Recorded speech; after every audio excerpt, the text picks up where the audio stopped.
शरद पवार पुन्हा ऍक्टिव्ह होत आहेत. येत्या 17 तारखेला ते बीडमध्ये सभा घेणार आहेत. अजित पवारांच्या बंडानंतर कराड, येवला असा प्रवास करून थांबलेला शरद पवारांचा प्रवास पुन्हा सुरू होतोय. आता या सभांच्या माध्यमातून शरद पवार पुन्हा लोकांमध्ये जातील, पुन्हा आपलं वारं तयार करतील आणि या वयात पुन्हा आपली राजकारणावरची पकड फिक्स करतील. पण या झाल्या सगळ्या जरतरच्या गोष्टी. शरद पवार बीडमध्ये सभा घेतात. या सभेतनं ते धनंजय मुंडेंना देखील आव्हान देतील.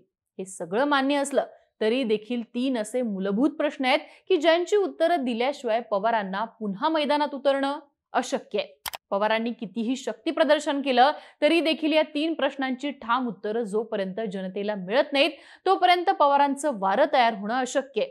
कोणते आहेत हे 3 प्रश्न आणि या 3 प्रश्नांची उत्तरं देणं पवारांना गरजेचं का आहे पाहूयात या व्हिडिओच्या माध्यमातून.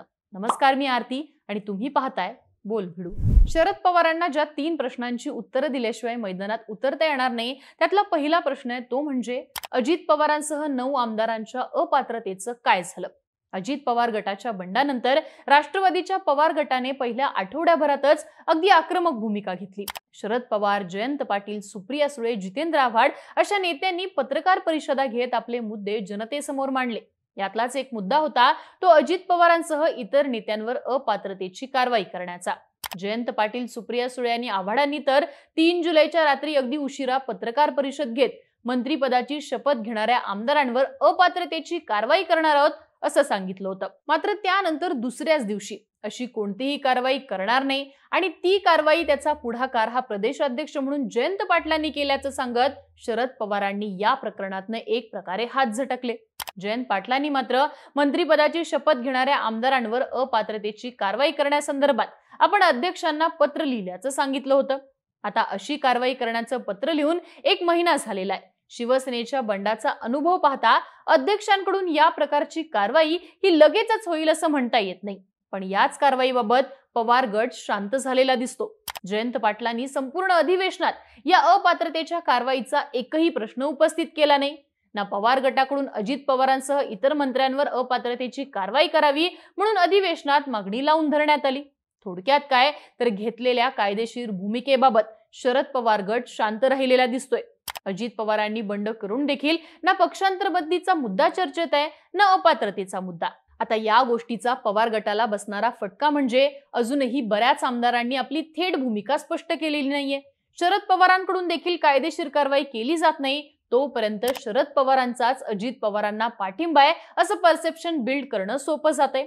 आता या सगळ्या संदर्भाने आपल्याला जर उदाहरण घ्यायचं झालं तर इथे एकनाथ शिंदेंचं उदाहरण घेता येईल. एकनाथ शिंदेंच्या बंडानंतर उद्धव ठाकरे गटाकडून अपात्रतेची मागणी करण्यात आली. हा अपात्रतेचा मुद्दा सर्वोच्च न्यायालयापर्यंत गाजला. आजही 16 आमदारांच्या अपात्रतेचा मुद्दा हा विधानसभेच्या अध्यक्षांकडे प्रलंबित असल्याने एकनाथ शिंदेंना अस्थिर ठेवणं उद्धव ठाकरेंना सोपं जातं. ठाकरेंनी अपात्रतेचा मुद्दा आणून थेट कायदेशीर डावपेच खेळल्यानेच एकनाथ शिंदे किमान अंशिका होईनात पण बॅकफुटवर जाताना दिसले. यामुळे लोकांमध्ये देखील शिंदेंच्या खेळीमागे ठाकरे आहेत असं परसेप्शन सुरुवातीच्या काळात होतं त्याला अगदी ब्रेक लागलेला दिसला. थोडक्यात इतिहास पाहता शरद पवारांनी अजित पवारांसह 8 आमदारांवर अपात्रतेची कारवाई करणं गरजेचं होतं. पहिल्या 4 दिवसात पवार गटाकडून तशा प्रकारची पावलं टाकली जरी असली तरी प्रत्यक्षात पवारांचा अशा कारवाईला नसलेला पाठिंबा आणि शरद पवार गटाकडून या अपात्रतेचं काय झालं याचं न मिळणारं उत्तर या गोष्टी शरद पवारांना प्रत्यक्ष मैदानात अडचणीच्या ठरू शकतात. शरद पवारांना प्रत्यक्ष मैदानात उतरण्यापूर्वी दुसऱ्या प्रश्नाचं उत्तर द्यावं लागू शकतं. हा दुसरा प्रश्न आहे तो म्हणजे निवडणूक आयोगातल्या भूमिकेचा. अजित पवारांनी शरद पवारांना दिलेलं सगळ्यात मोठं चॅलेंज कोणतं तर शरद पवारांची राष्ट्रवादी पक्षाच्या अध्यक्षपदावरून केलेली हकालपट्टी. अजित पवार गटाने अगदी ठामपणे निर्णय घेत पक्ष संघटनेतनं शरद पवारांसह पवार गटाच्या नेत्यांची हकालपट्टी केली. त्यानंतर पक्षावरती आपला क्लेम असल्याचा दावा हा अजित पवारांकडून निवडणूक आयोगात करण्यात आला. त्या दृष्टीने टाकलेले एक पाऊल म्हणजे अजित पवार गटाकडून पदाधिकाऱ्यांची शपथपत्र सुद्धा घेण्यात आली आहेत.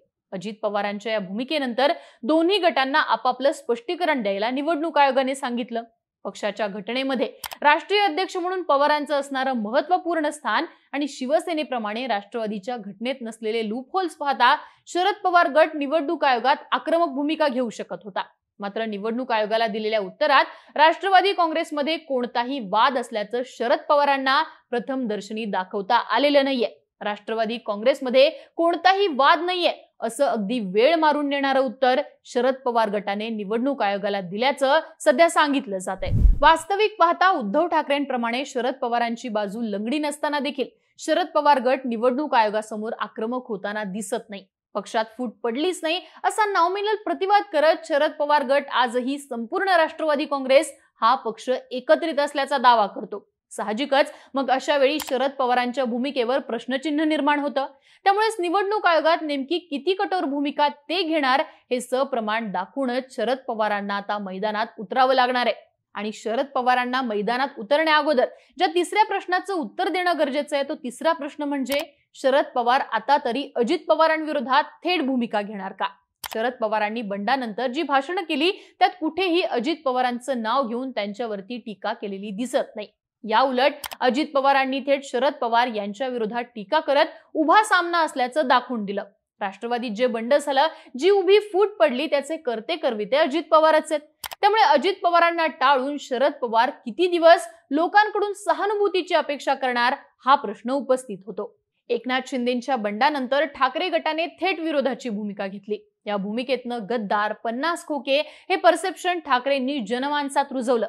शरद पवारांनी मात्र फक्त येवल्यात सभा घेतली. त्यानंतर स्वतः शरद पवार ना आक्रमक झाले ना पवार गटातले इतर नेते अजित पवारांच्या गटाविरोधात आक्रमक झालेत. जयंत पाटलांसारखे नेते तर अजित पवार सुनील तटकरेंना मिठी मारताना दिसून आले.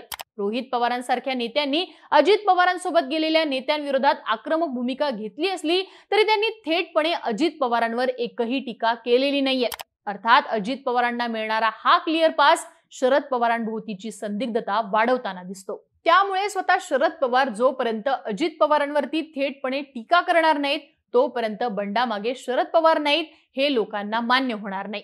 आणि जोपर्यंत यामागे शरद पवार आहेत हे मान्य होणार नाही तोपर्यंत लोकांमधून शरद पवारांना सहानुभूती मिळणार नाही. थोडक्यात काय तर अजित पवारांवर जोपर्यंत शरद पवार टीका करत नाहीत, या प्रश्नांची उत्तरं देत नाहीत तोपर्यंत तरी पवारांच्या मागे सहानुभूती उभारण्याचे चान्सेस अगदी झिरो राहतात. थोडक्यात काय सांगायचं तर हे 3 प्रश्न आहेत ज्यांची उत्तरं दिल्याशिवाय शरद पवारांना थेट मैदानात उतरून जाहीरपणे सभा घेऊन सहानुभूतीचं वारं आणि राजकारण निर्माण करता येणार नाही.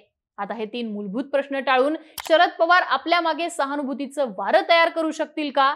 तुम्हाला काय वाटतं? शरद पवारांनी या 3 प्रश्नाची उत्तरं द्यायला हवीत का? तुमच्या प्रतिक्रिया कमेंट बॉक्समध्ये लिहून नक्की कळवा आणि अशाच व्हिडिओसाठी बोलबिडूच्या YouTube चॅनलला सबस्क्राईब करायला विसरू नका.